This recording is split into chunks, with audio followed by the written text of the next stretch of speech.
21 days after the Earth massacre, the survivors were still burying their dead.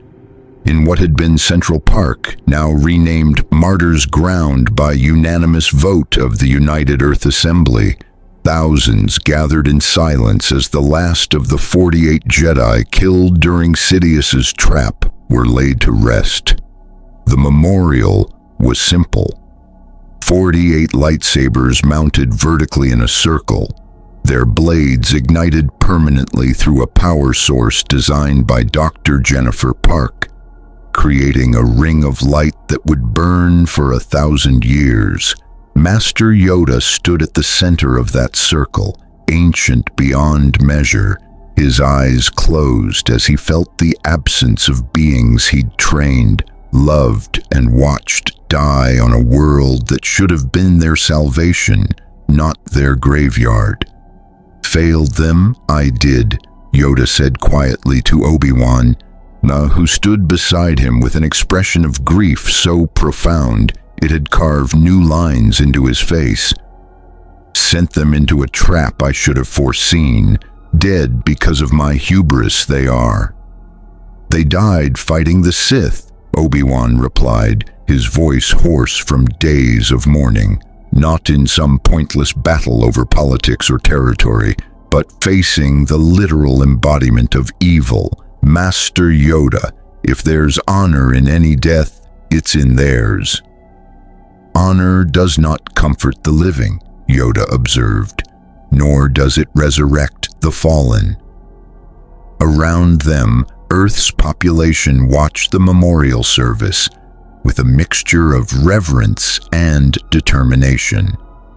These humans had witnessed the galaxy's politics transform into personal tragedy.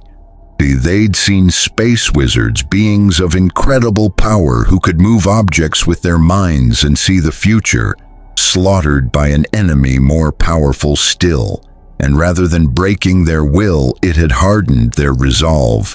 Because if Jedi could die fighting tyranny, then humans could damn well do the same. President Sarah Chen, the astrophysicist turned pilot turned planetary leader, whose journey had become symbolic of Earth's transformation, addressed the mourners with words that carried across every broadcast network, still functioning after the battle. 21 days ago, 48 Jedi gave their lives, attempting to free the galaxy from a tyrant. They failed. The Emperor escaped. The trap didn't work, and before he left, Darth Sidious promised to return with forces sufficient to reduce Earth to ash, to make our world an example of what happens when primitive species dare to resist the Empire's will. She paused, letting the weight of that threat settle over the crowd. He's not wrong that we're primitive. 3 months ago, our most advanced spacecraft couldn't reach beyond our own moon. Our weapons were laughably inadequate compared to galactic standards. Our understanding of the Force was non-existent. By every measure the Empire uses, we should be helpless. Another pause. Then her voice hardened with steel that made even the surviving Jedi respect this human leader. But the Emperor made a critical miscalculation. He assumed that primitive meant weak.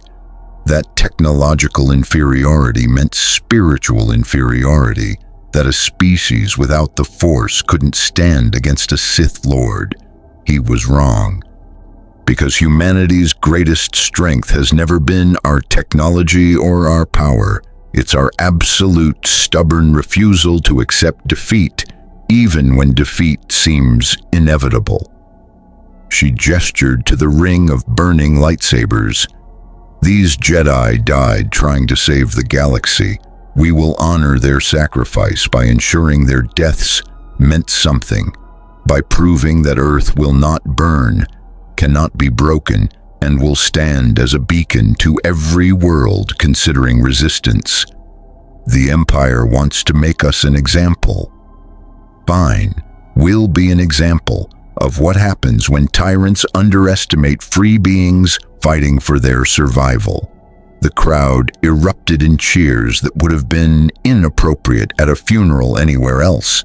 But this wasn't just a funeral, it was a declaration of war. In the converted military command center beneath the Rockies, NORAD having been transformed into the headquarters for Earth's defense, General Marcus Webb coordinated with beings he'd never imagined working with 3 months ago. Jedi Masters, Separatist admirals, rebel sympathizers from a dozen star systems who'd arrived in secret to support Earth's resistance. Satellite detection network just went active, Admiral Yularen reported, the Republic officer having defected to Earth after witnessing Sidious's massacre. We're tracking everything within 3 light-years of the solar system. If the Imperial fleet approaches, we'll have at least 6 hours warning.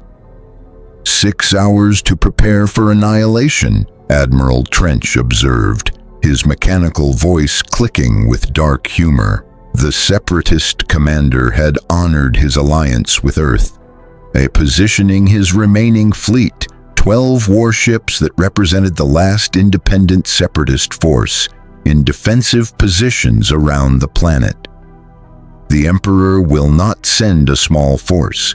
He will send everything required to ensure Earth's complete destruction, broadcast across every Imperial channel as a lesson. How large a force are we estimating? General Mackenzie asked, the U.S. military commander now serving as Earth's chief of planetary defense. It was Mace Windu who answered, his voice carrying the weight of someone who'd studied Imperial military doctrine extensively. Based on standard Imperial deterrence protocols, Sidious will deploy no fewer than 50 Star Destroyers, more likely 100, and if he truly wants to make Earth an example, he'll send Death Squadron. Death Squadron, President Chen asked, unfamiliar with the term. The Emperor's personal fleet, Mace explained grimly, the most powerful warships in the Imperial arsenal, commanded by his most trusted enforcer. If Death Squadron comes to Earth, we're not just facing military destruction, we're facing extermination designed to traumatize the galaxy into submission. And who commands Death Squadron? Chen pressed. Silence fell across the command center. Finally, Obi-Wan spoke, his voice barely above a whisper. Darth Vader, the Emperor's new apprentice, a Sith Lord whose power rivals Sidious himself, and whose cruelty has already become legendary in the 3 weeks since his creation. Anakin Skywalker stood at the back of the command center, his face going pale at the name. He knew that name, felt it like a brand burning into his consciousness every time he meditated. Vader, the dark reflection of what he could become if he surrendered to the rage and fear that had been growing since he'd touched the dark side to save Earth from the subjugator. Tell them, Anakin said quietly. When no one responded, he raised his voice. Tell them the truth, Master. Tell them who Vader is. Obi-Wan's expression showed profound pain. Anakin, this isn't the time. It's exactly the time, Anakin interrupted, stepping forward. If Vader is coming, Earth deserves to know what they're facing, and they deserve to know why. He turned to face President Chen and the assembled military commanders. In the Jedi teachings, there's a prophecy about the Chosen One, a being who would bring balance to the Force.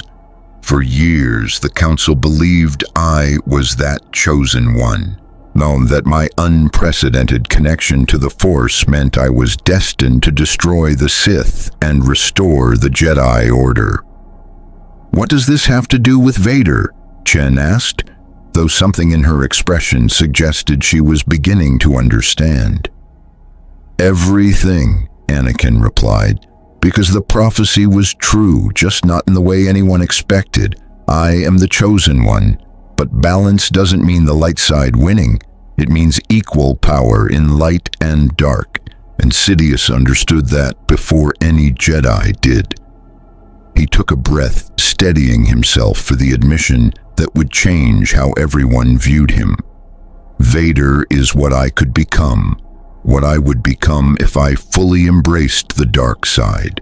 The Sith teachings include rituals that can create dark reflections of powerful Force users, shadows given form, embodying all their power, but none of their restraint. Sidious performed that ritual on me during the battle on Earth. When I touched the dark side to move the subjugator, I created an opening, a crack in my light that Sidious exploited. The command center erupted in shocked voices, but Anakin continued over them. Vader isn't just the Emperor's apprentice, he's my shadow. Everything I could be without mercy, without compassion, without the bonds that make me human. And he's coming to Earth specifically to destroy the world I saved, to prove that my moment of heroism was meaningless, to prove that darkness always wins. That's insane, Admiral Stone protested. You're saying there's another you running around the galaxy, serving the Emperor? Not another me, Anakin corrected. My opposite, my nightmare given form. And yes, hey, he's coming. I can feel him through the Force, getting closer every day. The Emperor is sending his most powerful weapon to destroy the world that exposed him. And that weapon is everything I fear becoming.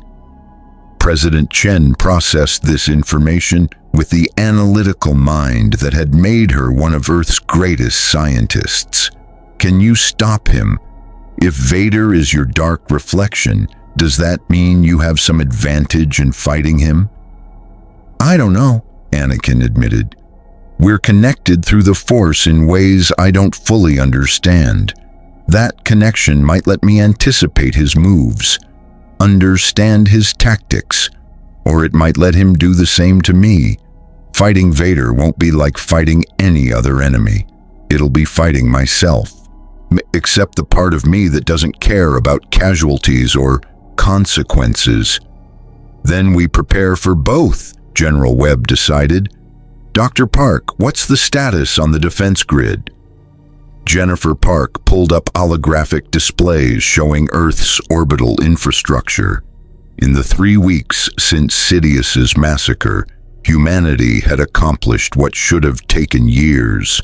Orbital weapons platforms incorporating salvaged Republic technology, shield generators protecting major cities based on designs reverse-engineered from separatist vessels, and most impressively, a fleet of 17 ships, primitive by galactic standards but functional, armed, and crewed by volunteers who'd trained day and night to operate technology they barely understood. The defense grid is online, Park reported. We've got 64 orbital platforms armed with plasma cannons and missile batteries. City shields are at 70% optimal capacity. Not enough to stop sustained bombardment, but enough to buy evacuation time. And the fleet, she gestured to the 17 ships visible in orbit, is ready to fight. They'll die probably within minutes of engaging Imperial Star Destroyers, but they'll make the Empire pay for every inch of space they take. That's not good enough, Admiral Trench observed bluntly. The Empire will deploy hundreds of ships. Your 17 vessels are commendable for a species that was planet-bound 3 months ago, but they won't meaningfully impact the outcome. We need a force multiplier, something that makes the cost of conquering Earth unacceptable even to the Empire. We have one, Anakin said, an idea forming. The Jedi. We're not just fighters. We're force multipliers in the most literal sense. Put us on those 17 ships, coordinating through the Force, and we turn 17 inexperienced crews into a fleet that can punch above its weight. "How many Jedi do we have?" Mackenzie asked. Mace Windu did the mental count, his expression growing darker. 15. We had 63 before Earth. 48 died in Sidious's trap. Of the 15 survivors, 3 are too wounded to fight. That leaves 12 combat-capable Jedi to defend an entire world. 12 space wizards against the Empire's entire military might, General Webb said. "The odds are terrible."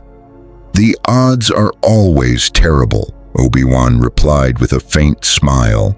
"But Jedi don't calculate odds. We trust the Force, and the Force brought us to Earth for a reason.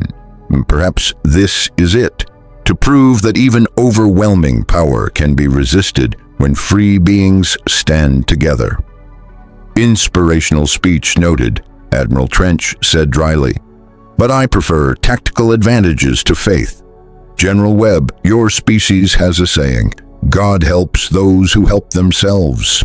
I suggest we help ourselves by preparing every dirty trick, every desperate strategy, and every war crime the galaxy's military history has to offer.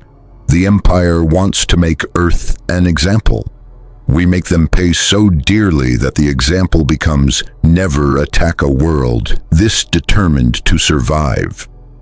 The planning session that followed lasted 18 hours. Every military mind, every tactical genius, every desperate survivor contributed ideas that ranged from brilliant to suicidal. By the end, they had a plan. Not a good plan. The situation didn't allow for good plans, but a plan that gave Earth a chance, however slim. And then, on the 22nd day after the massacre, every alarm in NORAD screamed simultaneously. "Hyperspace signatures," the sensor operator shouted. "Multiple contacts bearing 117 Mark 43. Massive energy readings consistent with Imperial Star Destroyer profiles." "How many?" Webb demanded. The operator checked, rechecked, then turned pale. "Sir, I'm reading 217 distinct signatures, 217 Star Destroyers plus support craft. The entire sensor grid is lighting up like—" "Death Squadron," Mace Windu said quietly. "The Emperor didn't send a fleet. He sent an armada. He's coming to make Earth a funeral pyre visible across the entire galaxy." President Chen stood, her face showing the weight of 8 billion lives resting on decisions made in the next few hours. "General Webb, activate all defensive systems. Admiral Trench, position your fleet for maximum impact.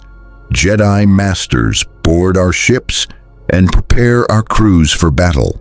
And somebody get me a communication line to every network still broadcasting in the galaxy. If Earth is going to burn, the whole damn universe is going to watch and know what the Empire truly is." As alarms blared and personnel scrambled to battle stations, Anakin Skywalker stood alone for a moment, reaching out through the Force toward the approaching armada. And there, amidst the darkness of 200 Imperial warships, he felt it.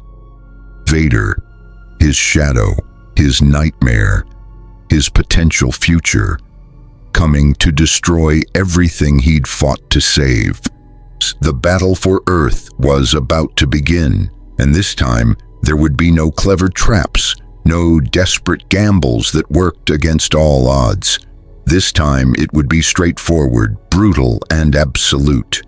The Empire's overwhelming might against humanity's desperate defiance. 12 Jedi against the darkness, and one chosen one facing his own twisted reflection in a battle that would determine not just Earth's fate, but the future of the galaxy itself. The countdown had begun. The Imperial Armada emerged from hyperspace like a plague of metal locusts, their star destroyers blotting out the stars themselves. 217 capital ships, each one capable of reducing a city to rubble in minutes, arranged in perfect military formation that spoke of absolute confidence and overwhelming superiority. At the center of the formation hung the Executor, a superstar destroyer so massive it made the other vessels look like escorts. 19 kilometers of Imperial engineering, bristling with weapons that could crack planets. Its bridge commanded by a figure in black armor whose very presence made the Force itself recoil. Darth Vader stood on the bridge of the Executor, his mechanical breathing the only sound in the otherwise silent command center. Through the viewport, Earth hung like a blue jewel, beautiful, a fragile, utterly doomed. "Lord Vader," Admiral Piet said carefully, the fleet commander knowing that Vader's reputation for killing officers who disappointed him was already well established. "The fleet is in position. Shall we begin orbital bombardment?" "No." Vader's voice came through his vocabulator, mechanically processed but carrying absolute authority. "The Emperor wants Earth's destruction broadcast across every network in the galaxy. We will give the primitives time to evacuate their cities, to prepare their defenses, to hope they might survive. And then we will crush that hope so thoroughly that every world considering resistance will abandon such foolish notions." He turned from the viewport, his mask reflecting the holographic displays showing Earth's pathetic defenses.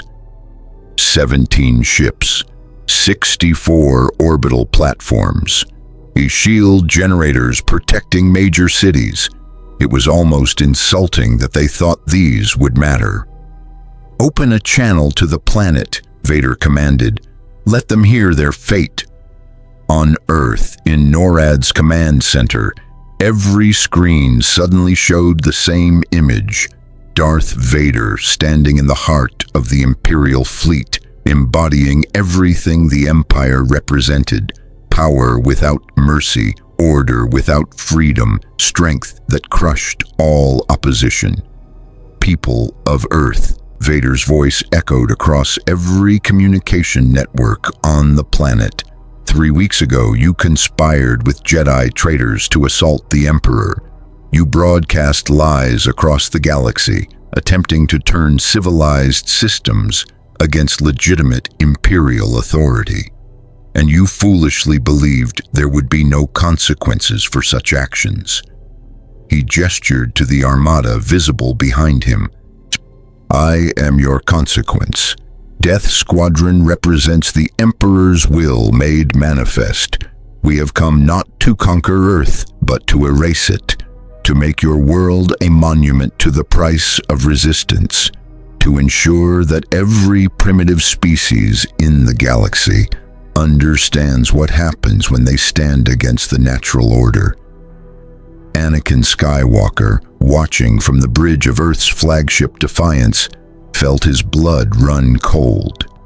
Vader's presence through the Force was overwhelming. Darkness so profound it made the void of space seem bright by comparison. And yet, beneath that darkness, Anakin sensed something else. Familiarity, recognition. It was like looking into a mirror that showed not reflection but prophecy. "You have 6 hours, Vader continued. 6 hours to evacuate your major cities. The Emperor, in his mercy, does not wish unnecessary casualties. Those who flee to your rural areas will be permitted to survive, to spread the story of what happened here. But your cities, your monuments to defiance, will burn. Your orbital installations will be reduced to debris, and your primitive fleet will be obliterated so completely that future generations will debate whether Earth ever possessed spacecraft at all." The transmission ended, and NORAD erupted in controlled chaos, as military personnel scrambled to coordinate the largest evacuation in human history. 6 hours, President Chen said, her voice tight.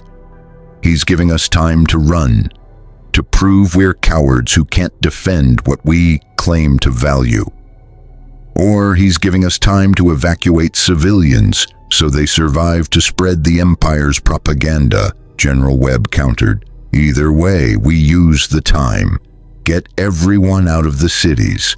If the Empire wants to destroy empty buildings, let them waste ammunition on rubble. And the fleet? Admiral Yularen asked. Engages as planned, Anakin decided, his voice carrying the authority of someone who'd commanded Republic forces through 3 years of war. We can't stop 200 Star Destroyers, but we can make them bleed for every meter of space they take. We make the cost high enough that the next world the Empire threatens will know resistance is possible. Across Earth, the evacuation began with the practiced efficiency of a species that had drilled for this moment every day since Sidious's massacre.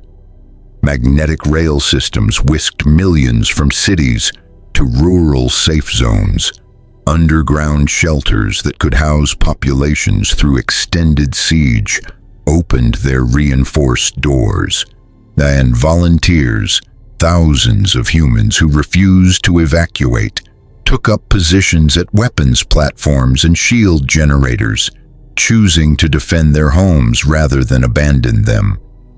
In New York, Major Maria Rodriguez, now General Rodriguez, commander of Earth's ground forces, watched civilians flee through the streets and felt the weight of command crushing her shoulders. She'd fought the Dominion's invasion, survived the Separatist attack, witnessed the Jedi massacre, and now she was preparing to defend against an enemy that made all those threats look manageable. All defensive positions report status, she commanded into her comm unit. The responses came back from across the city: anti-aircraft batteries, plasma cannon emplacements, shield generator stations, all manned by volunteers who knew they were about to die but refused to let Earth fall without a fight. "Sir," one of her lieutenants said quietly, "we should evacuate. The shields won't hold against sustained bombardment. We'll be dead in the first volley." "Probably," Rodriguez agreed, "but someone needs to operate these defenses until the shields fail, and I'd rather die fighting than live knowing I ran when Earth needed me." The lieutenant nodded slowly. "Then I guess we die together, General." In orbit, Earth's 17 ships arranged themselves in defensive formation. The crews were volunteers, pilots who'd trained for 3 weeks on technology they barely understood, gunners who'd never fired a weapon more powerful than a rifle before being handed plasma cannons, the engineers who'd learned to maintain fusion reactors through trial and error. They were amateurs facing the most professional military force in galactic history. They would die within minutes of engaging, but they would die proving that Earth didn't surrender, didn't kneel, and would fight even when fighting was futile. Anakin Skywalker stood on the bridge of the Defiance, a frigate cobbled together from Republic technology and human engineering, named for the one virtue Earth had demonstrated consistently. Around him, 12 Jedi prepared for the battle that would determine their order's survival. Obi-Wan Kenobi, Mace Windu, Yoda, too old for direct combat but coordinating through the Force from the planet's surface, Kit Fisto, Plo Koon, Shaak Ti, and 6 others. The last remnants of an order that had numbered 10,000 before the Clone Wars began. "Master," Anakin said to Obi-Wan, "if I don't survive this—" "You'll survive," Obi-Wan interrupted firmly. The Force didn't guide us to Earth just to watch us die here. We survive, Anakin. That's what we do. We survive and we keep fighting until the Sith are defeated and the galaxy is free. And if the Force is wrong, Anakin pressed, if this is where we make our last stand. Obi-Wan smiled sadly. Then we make it a stand worth remembering. We show the galaxy that Jedi don't surrender, don't compromise with evil, and don't accept defeat even when defeat seems inevitable. If these are our final hours, we spend them the way Jedi should, defending the innocent against tyranny. The 6 hours passed with agonizing slowness.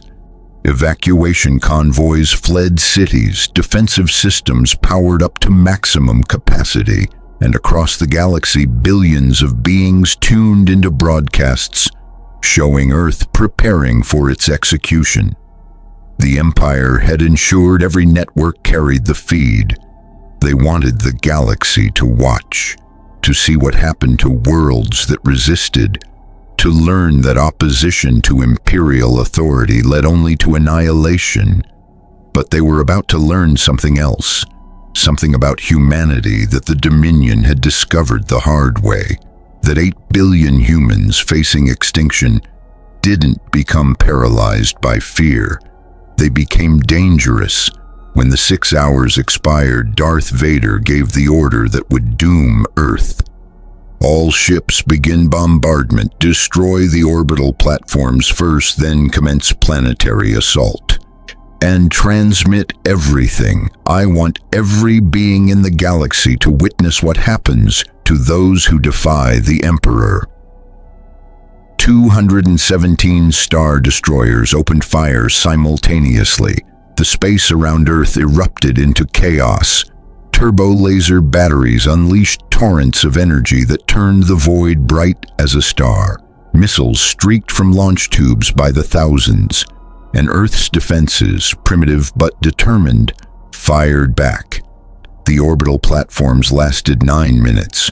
One by one, they were overwhelmed by firepower that made their plasma cannons look like toys. But in those 9 minutes, they achieved something remarkable. They destroyed 3 Imperial frigates and damaged a Star Destroyer, badly enough that it had to withdraw from the battle.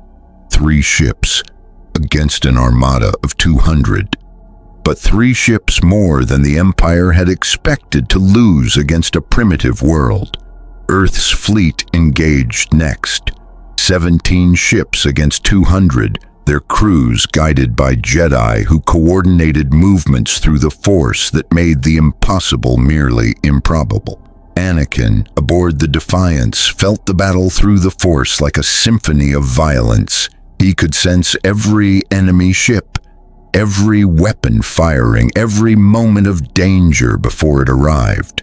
And through the Force bond he shared with the other Jedi, he coordinated Earth's fleet with precision no conventional navy could match.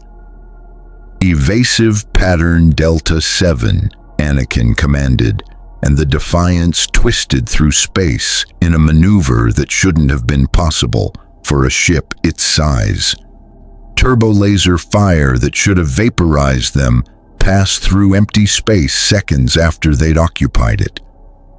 Return fire, all batteries, Anakin continued. Target the Star Destroyer's bridge tower. Concentrated burst, maximum power.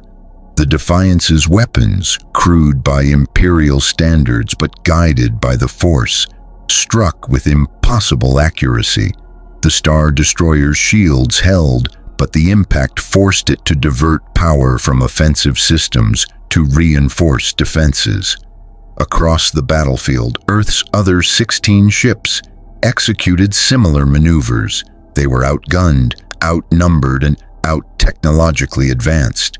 But they had Jedi coordination and human desperation, and together those almost balanced the scales. Almost. One by one, Earth's ships began to fall. The Resolute, named for the Republic vessel that had first brought the Jedi to Earth, took a direct hit to its reactor core and exploded in a ball of fire that briefly outshone the sun. The courage lasted longer, its Jedi coordinator, Master Kit Fisto, keeping it alive through increasingly desperate maneuvers until overwhelming firepower finally breached its shields. Aboard the Executor, Darth Vader watched the battle with growing irritation. Earth's resistance should have been crushed within minutes. Instead, their pathetic fleet was surviving through coordination that suggested Force guidance. The Jedi were here, coordinating the defense, making primitives fight like professionals. Enough, Vader decided. I will handle this personally. Prepare my fighter. Minutes later, a Vader's TIE, advanced fighter, a prototype equipped with shields and weapons, far superior to standard TIE fighters, launched from the Executor's hangar bay. Behind him came a squadron of the Empire's best pilots, flying in formation that would have made Republic veterans weep with envy. Anakin felt Vader's approach through the Force like a physical blow. His shadow, his nightmare, his potential future, coming directly for the defiance, coming for the confrontation that had been inevitable since Vader's creation. Master Windu, Anakin said through the Force link, Vader's coming for me. Coordinate the fleet while I'm occupied. Anakin, you can't face him alone, Obi-Wan protested, feeling the plan through their bond. I'm not alone, Anakin replied. I have the Force, and I have something Vader doesn't. The memory of who I used to be before darkness took hold. Maybe that's enough. He left the bridge before Obi-Wan could argue further, making his way to the Defiance's small hangar bay, where a single starfighter waited. Earth-built, clumsy by Republic standards, but armed and functional. As Anakin launched into the void, he reached out through the Force toward Vader, and for a moment felt something beneath the darkness. Recognition, anger, and something that might have been fear. Though whether Vader feared Anakin or feared what Anakin represented, the life he'd left behind was impossible to determine. The two fighters approached each other through the chaos of the orbital battle. Two Force users whose connection transcended normal space, who understood each other in ways no one else could, who were about to fight a battle that would determine more than just Earth's fate. Hello, Anakin. Vader's voice came through the comm channel, mechanically processed but carrying undeniable menace. I've been waiting for this moment, the chance to prove that everything you believe, your attachments, your compassion, your weakness, makes you inferior to what you could become. You're not what I could become, Anakin shot back. You're what I refuse to be.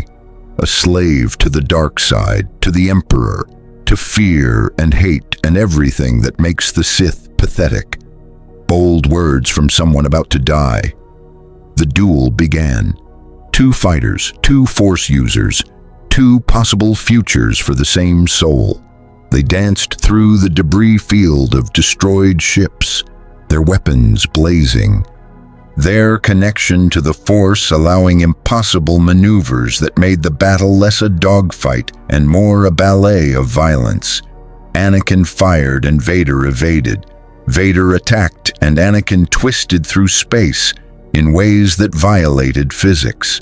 They were perfectly matched because they were the same person. Light and shadow, hope and despair, the chosen one and his corruption. You're holding back, Vader observed his fighter pulling alongside Anakin's despite impossible odds.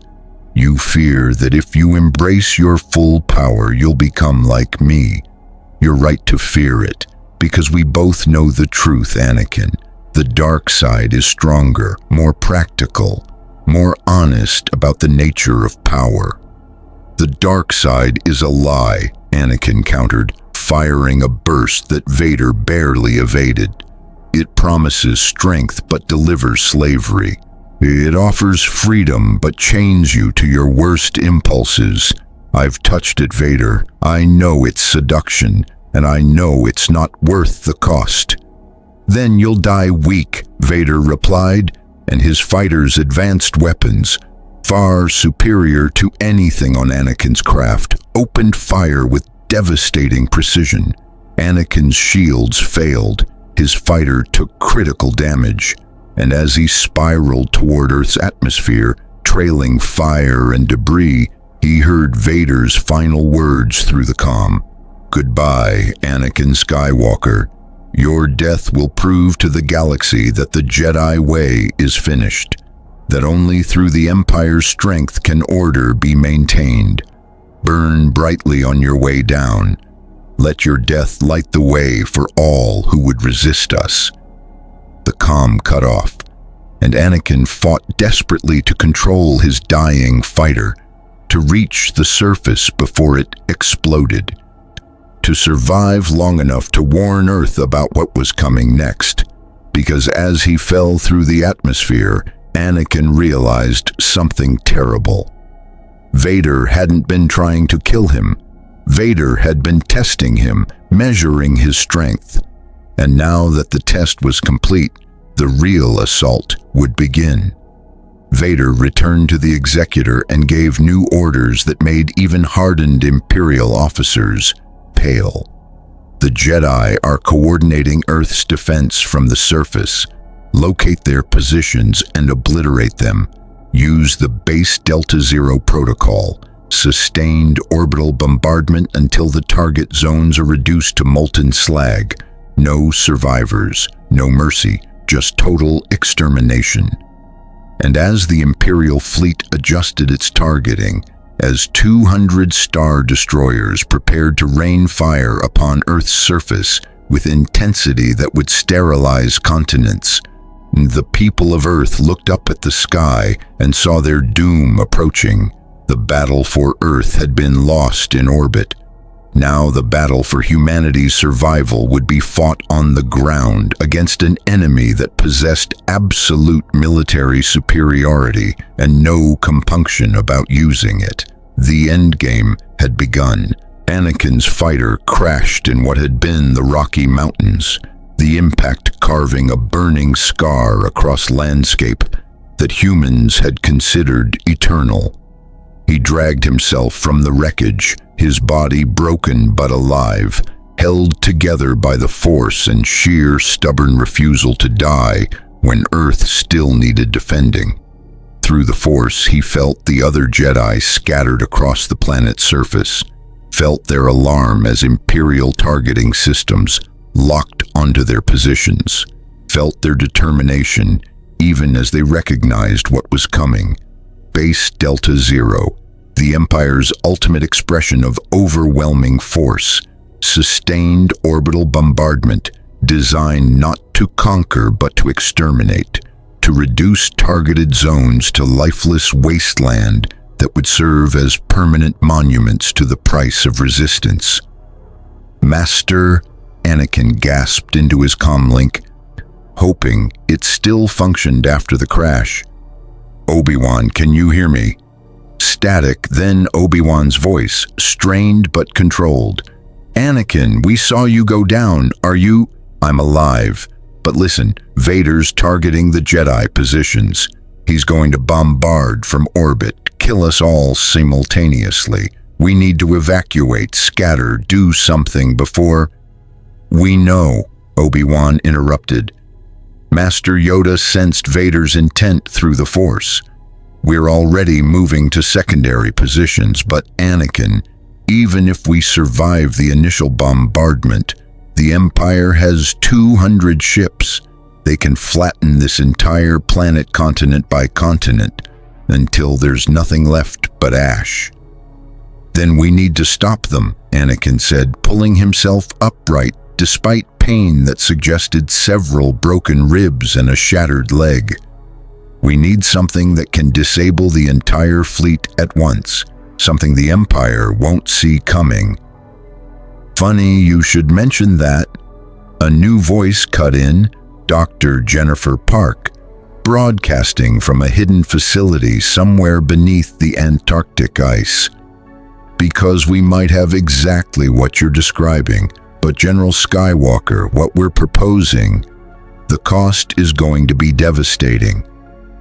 In the Antarctic Research Station, designated Prometheus Base, named for humanity's mythological first rebel against the gods, Park stood before a weapon that represented 3 weeks of desperate engineering and the combined knowledge of 3 civilizations. The device was massive, filling a chamber carved from solid ice, its core a fusion reactor scavenged from a destroyed Republic ship. Around that core, where Earth's engineers had built a framework of electromagnetic field generators based on separatist technology, augmented with modifications that Admiral Trench's scientists had contributed. The entire assembly hummed with barely contained energy that made the air itself vibrate. "What am I looking at?" President Chen asked via holographic link from NORAD, her image flickering as Imperial jamming tried to disrupt communications.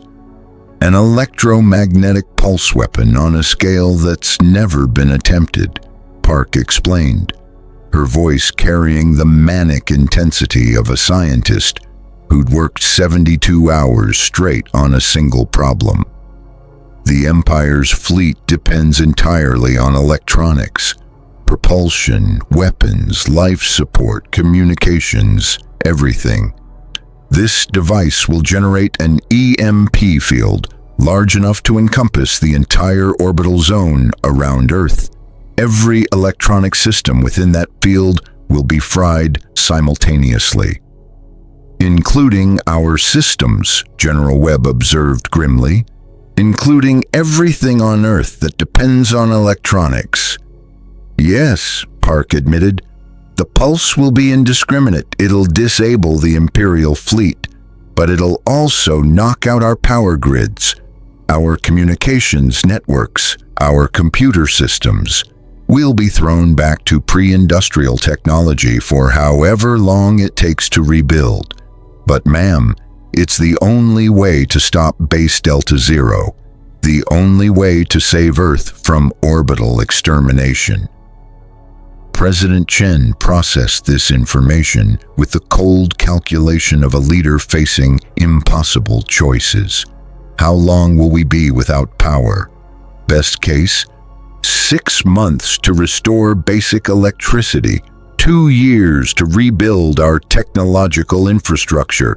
Worst case, we're talking about a decade-long dark age while we reconstruct everything from first principles. "And the Imperial fleet? We'll be dead in space," Admiral Trench interjected, his holographic image showing the Separatist commander aboard his flagship. "Their ships are larger, more complex, more dependent on integrated systems than anything Earth possesses.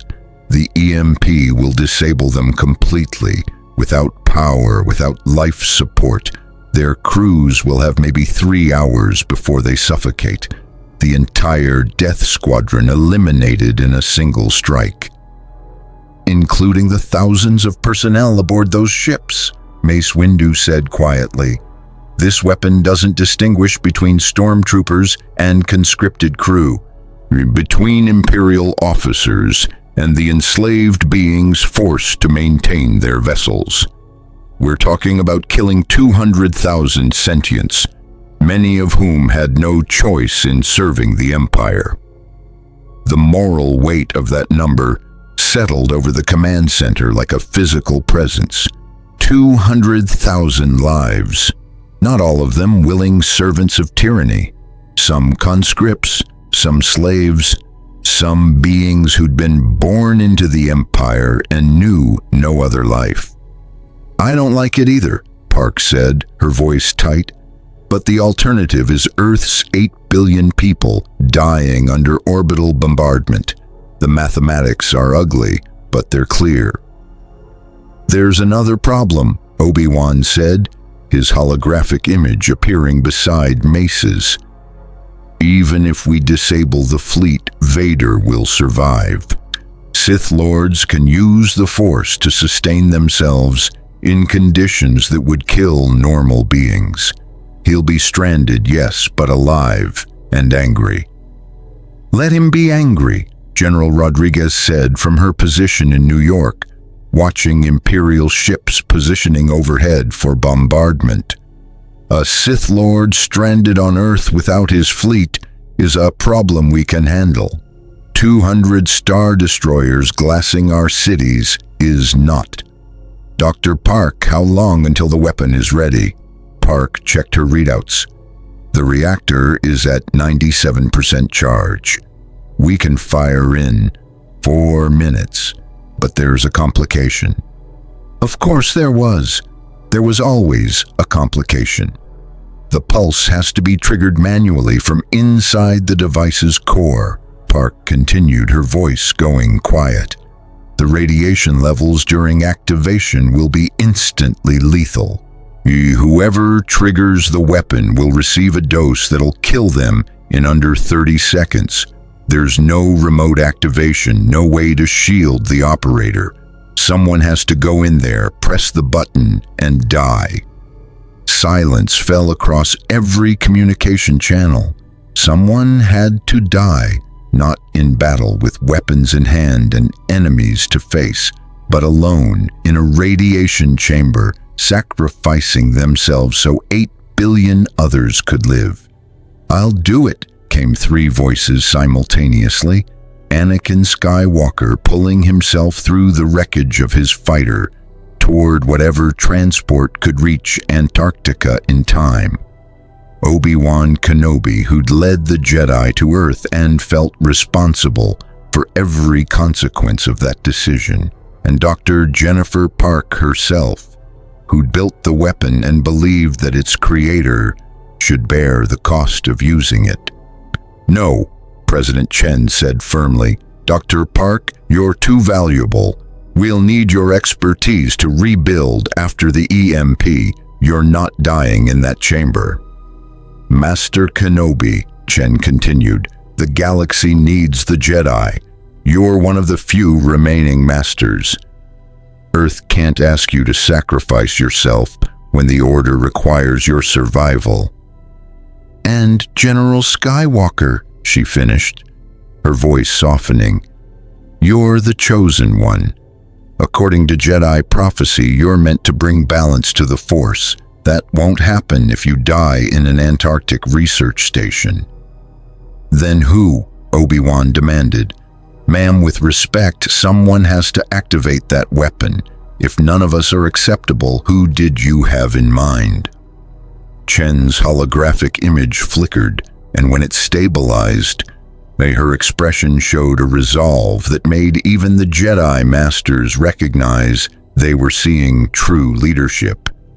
"Me," she said simply. "I'm president of Earth's government. I've led our world through first contact, through invasion, through war.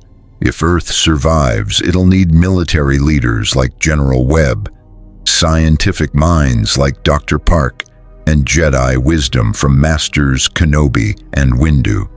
What it won't need is a politician who's already made every important decision available to her." "Ma'am, you can't," General Webb started. "I can and I will," Chen interrupted. "General, I'm not asking permission. I'm informing you of my decision. Dr. Park, transmit the activation procedures to my secure terminal. I'm en route to Prometheus Base now."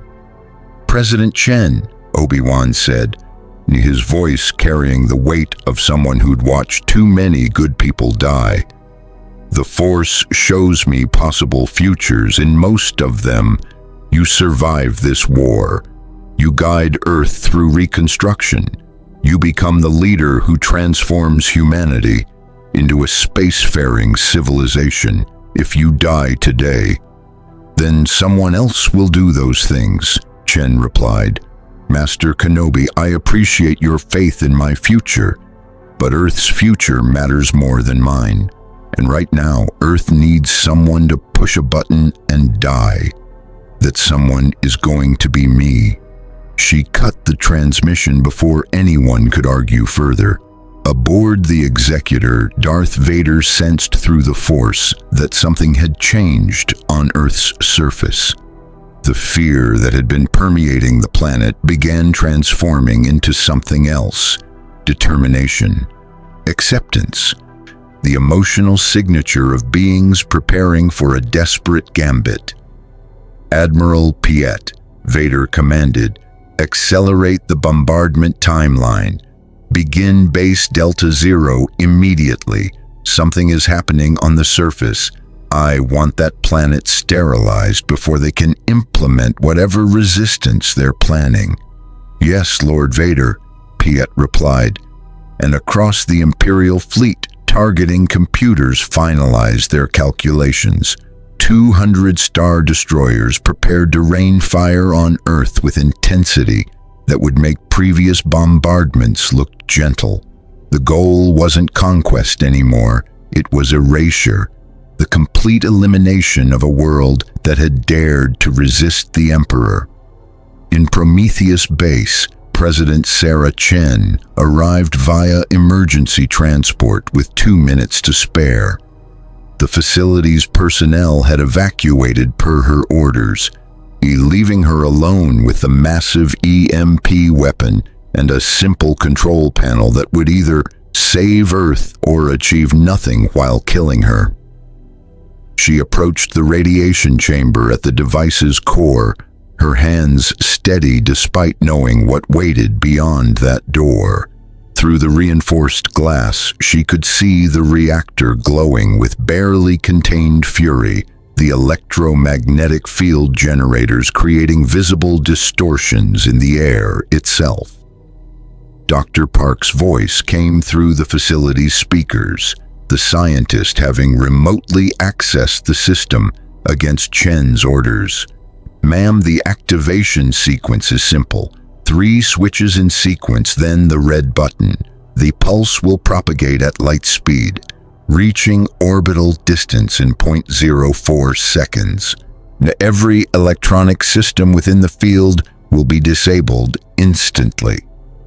And I'll be dead in 30 seconds from radiation exposure, Chen finished. I know, Doctor. I read the briefing. Ma'am, Park's voice cracked with emotion. You don't have to do this. We can find another way. We can... There is no other way, Chen interrupted gently. Dr. Park, 3 months ago, I was an astrophysicist who'd never imagined becoming president, leading a planet through war, or sacrificing myself to save civilization. But here we are, and honestly, I wouldn't change it. Humanity needed someone to guide them through first contact. I got to be that person. That's enough. She opened the chamber door, felt the radiation immediately starting to burn her cells, and smiled despite the pain. Tell my daughter I'm proud of her. I tell Earth that a resistance wasn't futile. And tell the galaxy that humans don't kneel, not to emperors, not to Sith Lords, not to anyone. Chen flipped the first switch. Above Earth, the Imperial fleet opened fire. Turbo laser batteries unleashed their fury. Missiles streaked toward the surface, the beginning of an extinction event designed to serve as eternal warning to every world considering resistance. Chen flipped the second switch. In NORAD, on starships, across every remaining defensive position, humans and Jedi watched their sensors and waited for either salvation or annihilation. Chen flipped the third switch. The electromagnetic field generators spun up to maximum output, creating a pulse that would propagate through the orbital zone with the inevitability of physics itself. President Sarah Chen pressed the red button, and the world went dark. The EMP propagated outward from Prometheus Base at the speed of light, an invisible wave of electromagnetic fury that carried no prejudice, no mercy, no distinction between friend and enemy. It struck Earth first, and in an instant, every electronic device on the planet died. Power grids failed. Communications networks went silent. Computer systems froze and would never reboot. The carefully constructed technological civilization humanity had built over 2 centuries simply stopped. But the pulse didn't stop. It continued upward, reaching Earth's orbital zone in a fraction of a second, sweeping through the space where 200 Imperial Star Destroyers floated in perfect formation, their weapons blazing, their crews confident in imminent victory. Aboard the Executor, but Darth Vader felt the pulse through the Force a microsecond before it struck, felt the electromagnetic wave that would kill his fleet, strand him on a hostile world, transform certain victory into catastrophic defeat. "All power to shields," he roared, but the order was too late. The pulse hit. Every electronic system aboard every Imperial vessel died simultaneously. Propulsion failed. Weapons went offline. Life support stopped. Communications severed. Lights extinguished. And 200 capital ships became 200 tombs, drifting in the void with crews that had perhaps 3 hours of breathable air remaining. In the sudden darkness of the Executor's bridge, illuminated only by emergency chemical lights that would burn for a few hours before extinguishing forever, Vader stood perfectly still as the magnitude of the disaster settled over him. Death Squadron, the Emperor's personal fleet, 200 Star Destroyers and 200,000 crew, eliminated in a single strike by primitives who shouldn't have possessed the capability, the knowledge, or the audacity to attempt something so devastating. "Evacuate all personnel to the surface," Vader ordered into the darkness, his voice carrying the cold fury of a Sith Lord who'd been outmaneuvered. "Use emergency shuttles, anything with chemical propulsion that doesn't require electronics. Get everyone planet-side before the oxygen runs out." "My lord," Piet's voice came from somewhere in the darkness. "Our shuttles can carry perhaps 10% of the fleet's personnel. The rest will die," Vader finished. "Sacrifices necessary to achieve ultimate victory. Focus evacuation on combat personnel. We may have lost the fleet, but we still have an army, and that army will complete the mission, Earth's total destruction."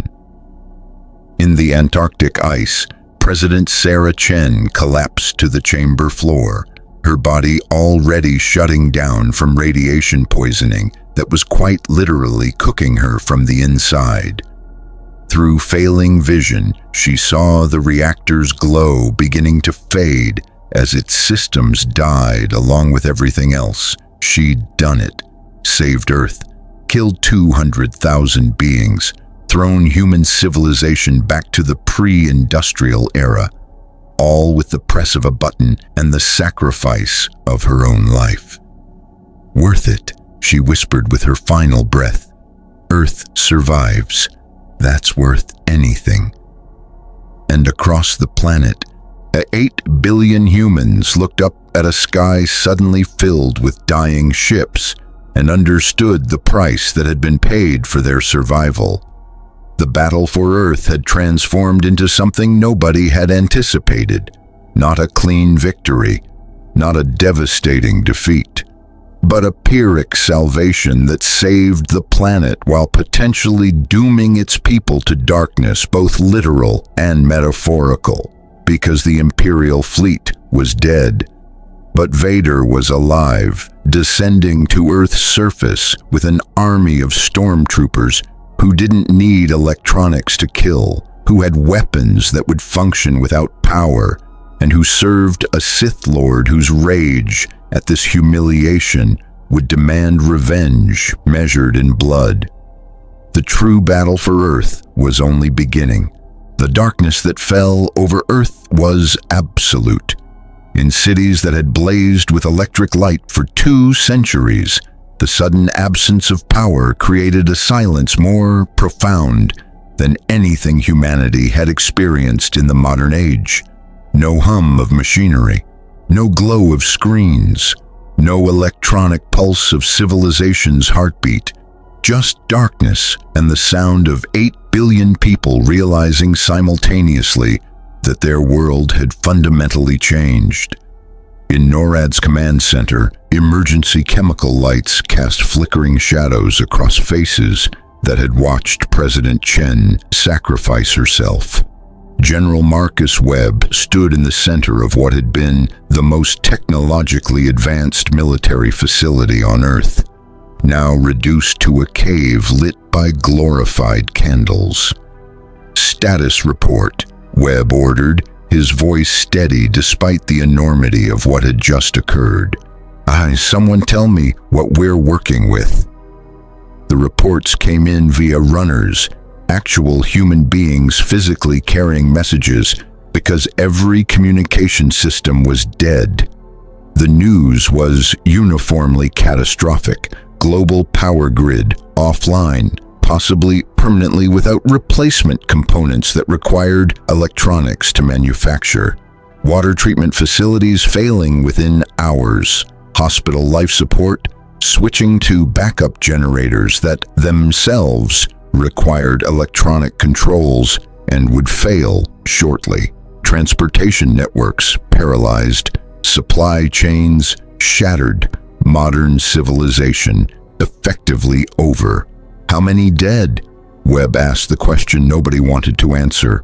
A medical coordinator who'd run 3 miles to deliver her report in person responded with numbers that made even hardened soldiers flinch. Preliminary estimates suggest 15 million casualties in the first hour alone. Hospital patients on life support, people trapped in subway tunnels when the trains died, accidents from traffic control failures. And sir, those numbers will climb exponentially in the coming days as water systems fail and we lose the ability to distribute food to urban centers. 15 million dead and climbing.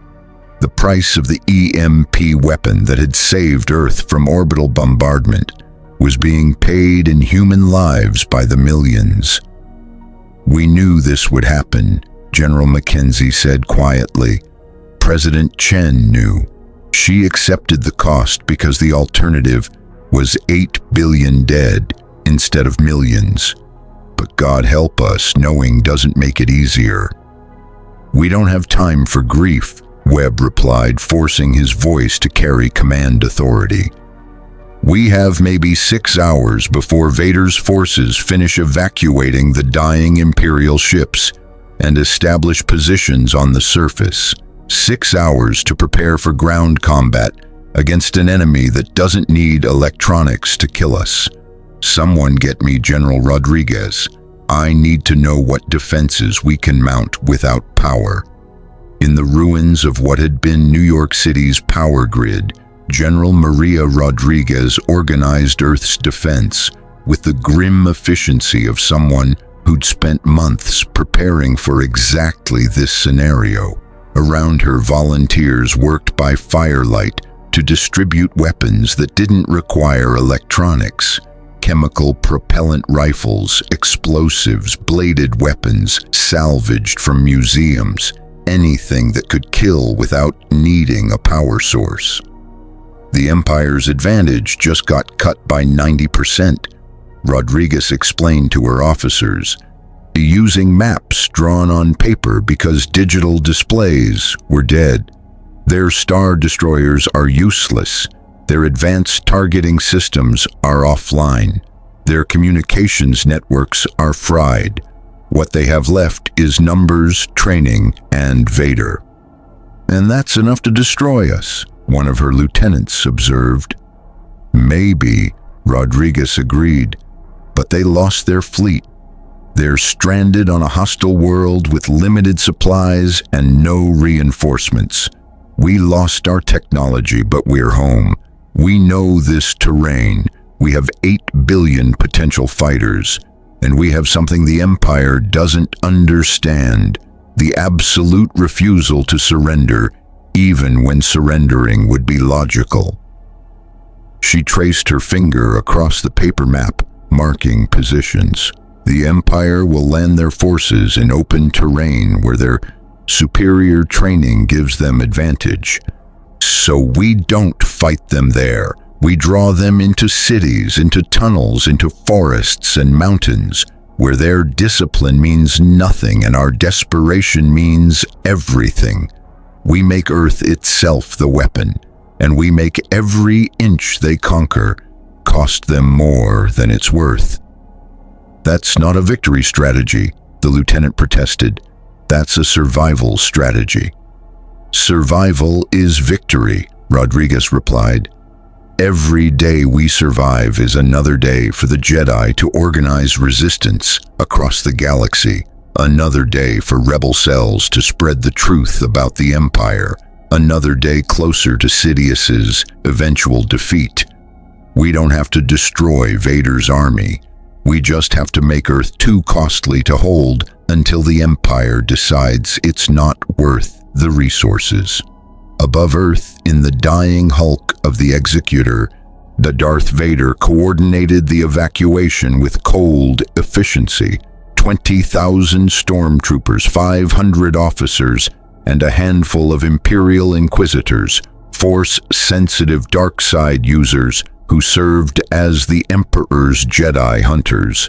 It was a fraction of Death Squadron's personnel, but it was an army sufficient to complete the mission. The rest, over 170,000 crew members, would die in the next few hours as their oxygen ran out. Vader felt their fear through the Force, their desperate pleas for rescue that he ignored with practiced ease. The dark side taught that compassion was weakness. These deaths served the greater purpose of the Empire's dominance. Their sacrifice would be remembered, or more accurately, it would be forgotten, because history was written by victors, and Vader intended to ensure the Empire's victory. Lord Vader, Commander Crix, one of the few Imperial officers to earn Vader's respect through sheer competence, approached cautiously. The last evacuation shuttle has launched. We're planetside with 20,000 ground forces, heavy weapons, and sufficient supplies for a sustained campaign. But my lord, without orbital support, without communications to Coruscant, we're effectively isolated. Good, Vader replied, his mechanical breathing the only sound in the dead ship's bridge. Isolation means we complete this mission without interference from the Emperor's political considerations. We will pacify Earth through whatever means necessary, and we will do so as a message that transcends any communication network. He turned to face Crix, his mask reflecting the chemical emergency lights. And the primitives destroyed our fleet through cleverness and desperation, admirable in its way. But cleverness without power is futile, and desperation without hope is merely slow death. We will demonstrate both truths over the coming days. The Jedi are still here, Crix observed. Our scanners detected at least 12 before the EMP struck. They'll coordinate Earth's resistance. I'm counting on it, Vader said, something like anticipation coloring his mechanical voice. The Jedi will gather to defend this world. They'll unite their remaining forces in a desperate attempt to stop us. And when they do, we'll eliminate them all in a single stroke. The Emperor wanted Earth destroyed as an example. Instead, Earth will serve a better purpose, the grave where the Jedi Order finally dies. On Earth's surface, in the wreckage of his crashed fighter, Anakin Skywalker dragged himself toward a distant light that his Force senses identified as a human settlement. His body was broken, 3 ribs cracked, left leg shattered, burns across 40% of his body where the crash had ignited his cockpit. Any normal human would have been dead. But Anakin Skywalker was not normal. He was the chosen one, and the Force sustained him through damage that should have been fatal. Step by agonizing step, he moved toward help, toward survival, toward the confrontation with Vader that he knew was inevitable. Through the Force, he felt the other Jedi scattered across Earth, felt Obi-Wan's concern for his safety, felt Mace Windu's strategic mind calculating how 12 Jedi could face 20,000 stormtroopers, felt Yoda's ancient consciousness reaching out to touch each surviving Jedi, weaving them together into a unified force that might be enough to stop Vader's army. And he felt something else, a presence in the Force he'd never encountered before, ancient and powerful and watching from somewhere in the darkness. Not Vader, not Sidious, something else entirely, drawn to Earth by the massive disruption the EMP had caused in the Force itself. "What are you?" Anakin sent the thought into the Force, seeking the mysterious presence. The response came not in words, but in images. Ancient temples on 1,000 worlds. Beings of incredible power who'd walked the galaxy before the Republic existed. Knowledge hidden for millennia, waiting for those worthy to claim it. And a warning: the Sith were not the only danger. The Emperor's endgame extended far beyond mere political control.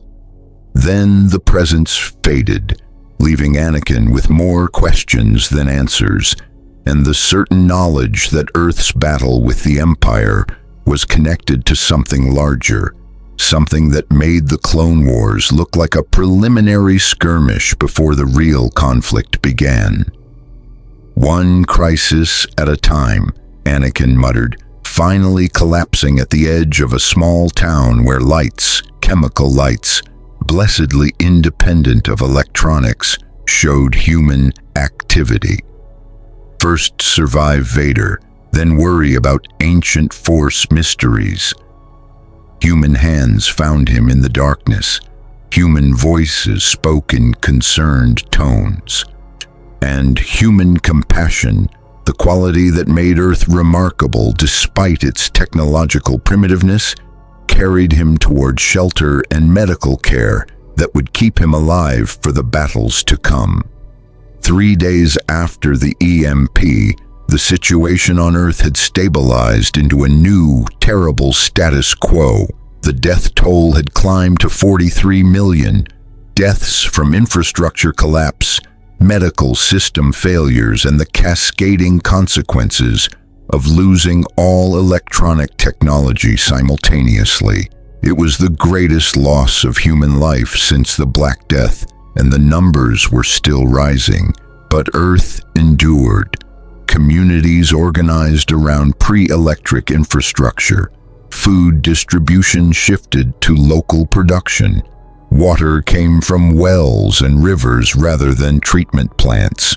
The humans who'd lived in technological luxury for generations learned to survive with tools their ancestors would have recognized. And Vader's army established forward operating bases across the planet, preparing for the systematic conquest that would restore Imperial authority and make Earth an example that would terrorize the galaxy for generations. In a hidden cave system in the Appalachian Mountains, the surviving Jedi held council. 12 of them, all that remained of an order that had once numbered 10,000. Obi-Wan Kenobi, Mace Windu, Yoda, Shak Tai, Plo Koon, Kit Fisto, and 6 others whose names would be remembered by history if they managed to survive the coming days. Vader has positioned his forces in 6 major concentrations, Mace explained, using a hand-drawn map because holographic displays were impossible. Each base contains approximately 3,000 stormtroopers plus heavy weapons. His strategy is clear: consolidate control of key regions, then expand outward systematically until the entire planet is under Imperial authority. "And Earth's forces?" Obi-Wan asked. "Fighting brilliantly given their limitations," Mace admitted. "General Rodriguez's tactics are making the Empire pay for every meter they advance. But brilliance without force support or technological parity has limits. The stormtroopers are better trained, better equipped, and better coordinated. Earth's volunteers are brave, but bravery doesn't stop blaster bolts." "Help them, we must," Yoda said firmly. "Our responsibility Earth became when first we arrived. Abandon them now, we cannot." Master Yoda, one of the younger Jedi, a Padawan barely old enough to have been knighted before Order 66, spoke hesitantly. "We're 12 Jedi against 20,000 Imperial soldiers plus Vader. Even with our training, those odds are terrible," Yoda agreed. "But consider this, you must. If Earth falls, Vader returns to the Emperor, having completed his mission. The galaxy sees that resistance brings only destruction. Other worlds submit rather than face Earth's fate. The Empire grows stronger while hope dies." He paused, letting that sink in, then continued. "But if Earth survives, if 12 Jedi and 8 billion humans repel an Imperial invasion despite losing our technological advantage, then hope lives. Then other worlds see that the Empire can be defeated. Then the rebellion has a chance." "We're not just fighting for Earth," Obi-Wan realized. "We're fighting for the entire galaxy's future. Earth becomes the proof that resistance is possible." "Exactly," Yoda confirmed. "So fight we will, and win we must, because losing is not merely our deaths, is the death of hope itself." The plan they developed over the next hours was desperate, brilliant, and utterly dependent on coordination that would have been impossible without the Force. The 12 Jedi would split into 4 teams, each targeting one of Vader's major bases. Simultaneous strikes designed to create chaos, destroy Imperial supplies, and demonstrate that Earth had defenders who could challenge even the Empire's best. And Anakin, still recovering from his injuries, would lead a small human strike force to confront Vader personally. And not to kill him. Anakin wasn't certain that was even possible, but to occupy him, to prevent the Sith Lord from coordinating his forces effectively while the other Jedi executed their missions. It was suicide tactics dressed up as strategy. Everyone knew it, but nobody offered alternatives because alternatives didn't exist. "When do we move?" Kit Fisto asked. "Tomorrow night," Mace decided. "We give Earth's forces one more day to prepare, give Anakin one more day to heal, and then we strike with everything we have. May the Force be with us because we're going to need every advantage it can provide." But even as the Jedi planned their desperate counterattack, even as Earth's forces prepared for battles that would determine their world's fate, even as Vader marshaled his armies for the final conquest, none of them knew about the discovery that would change everything. In the frozen wastes of Antarctica, near the ruins of Prometheus Base where President Chen had sacrificed herself, a team of human scientists working by chemical light made an impossible find. President Chen's body, which should have been irradiated beyond recognition, showed signs of something that defied every law of biology and physics. Her cells were regenerating, slowly, impossibly against all scientific understanding. The radiation damage was reversing, and more impossibly still, around her body, the force itself was concentrating in ways that made no sense. Earth was force blind. Humans couldn't manipulate cosmic energy. The force simply didn't interact with their world the way it did with the rest of the galaxy, except now it was. Chen's sacrifice had somehow created a nexus point, a place where the force was flooding into Earth with intensity that was transforming the very nature of the planet itself.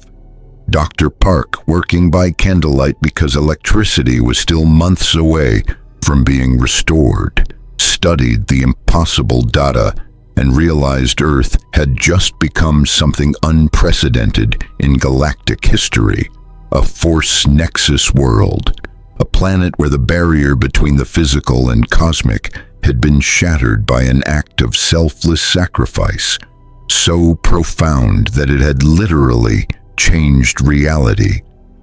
"We need to tell the Jedi," Park said to her assistant, her hands trembling as she recorded observations that would rewrite everything the galaxy understood about the Force. "This changes everything. Earth isn't just a primitive world anymore. We're becoming something the galaxy has never seen before, a Force nexus created not by ancient temples or Kyber crystals, but by human sacrifice and determination."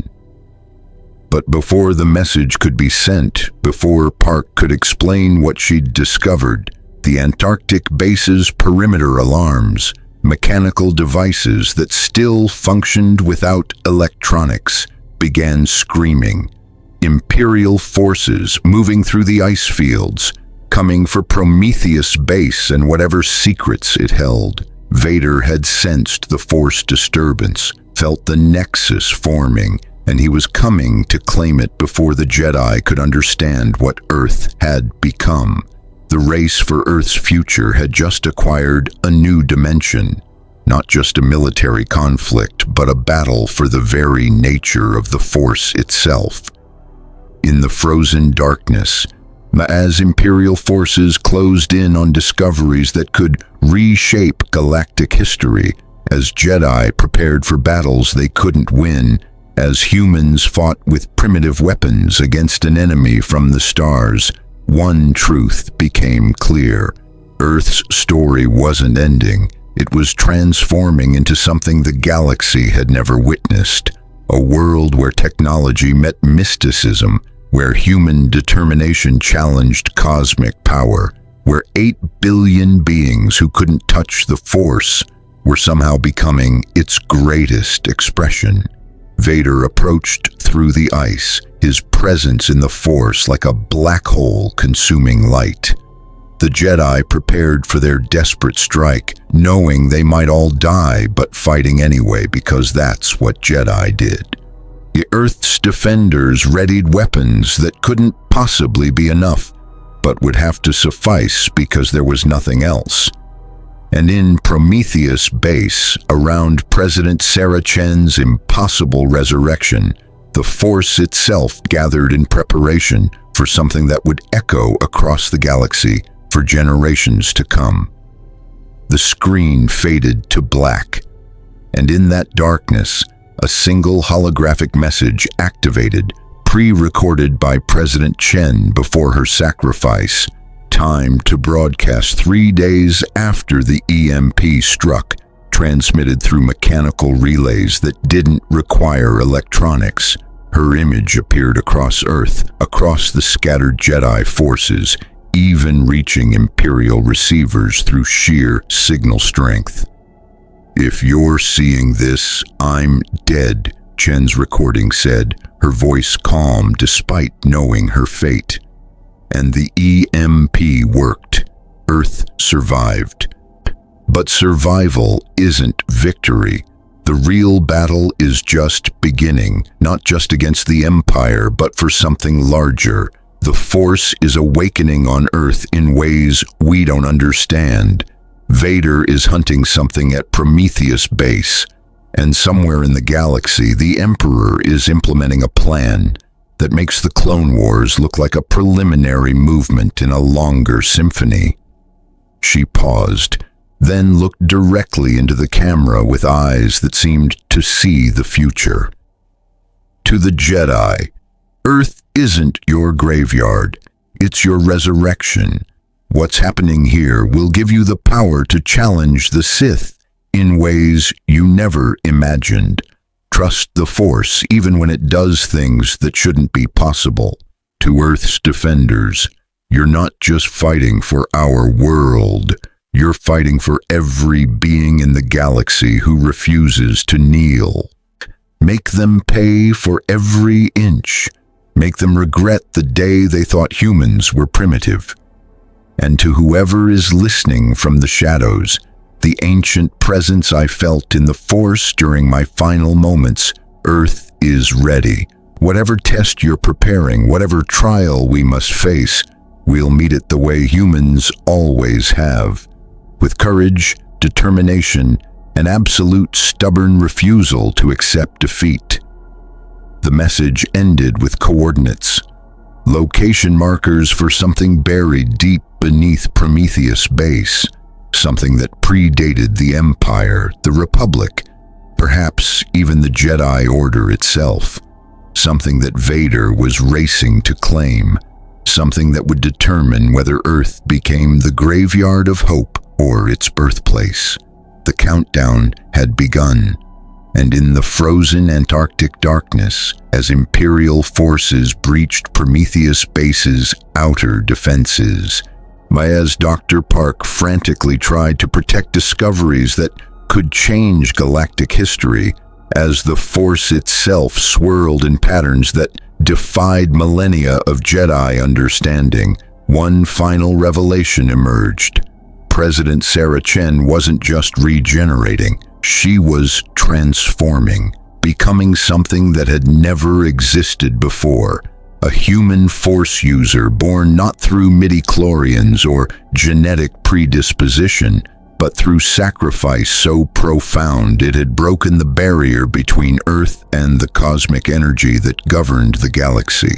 The first of her kind, but not the last, because across Earth at other sites where humans had sacrificed themselves to save their world, the Force was awakening, concentrating around acts of selfless heroism, finding purchase in a species that shouldn't have been able to touch it, creating possibilities that would terrify the Emperor and offer hope to the rebellion. Earth was becoming a weapon, not a military weapon, but something far more dangerous to the Empire's rule. A symbol, a beacon, a world where the impossible became real and human determination challenged the very foundations of how the galaxy understood power. The battle for Earth continues. To be continued. In Part 5, Earth has survived the Imperial fleet, but at devastating cost. President Chen's sacrifice triggered something unprecedented. The Force is awakening on a world that was Force-blind. Vader hunts for secrets in Antarctica. The Jedi prepare for impossible battles. And humanity discovers that losing their technology might have gained them something far more powerful. Will Earth's transformation save the galaxy or doom it? Find out in Part 5. Beware, the true nature of Earth's role in galactic destiny will be revealed. If you want to see Earth's Force awakening, President Chen's impossible resurrection, and the final confrontation between Anakin and Vader, smash that subscribe button and tell us in the comments, should Earth embrace the Force or remain true to their technological roots? The future of the galaxy hangs in the balance, and Part 5 will answer questions you didn't even know you had. Subscribe now. The Force awakens on Earth, and you won't want to miss a second of it. May the Force be with you. More stories await.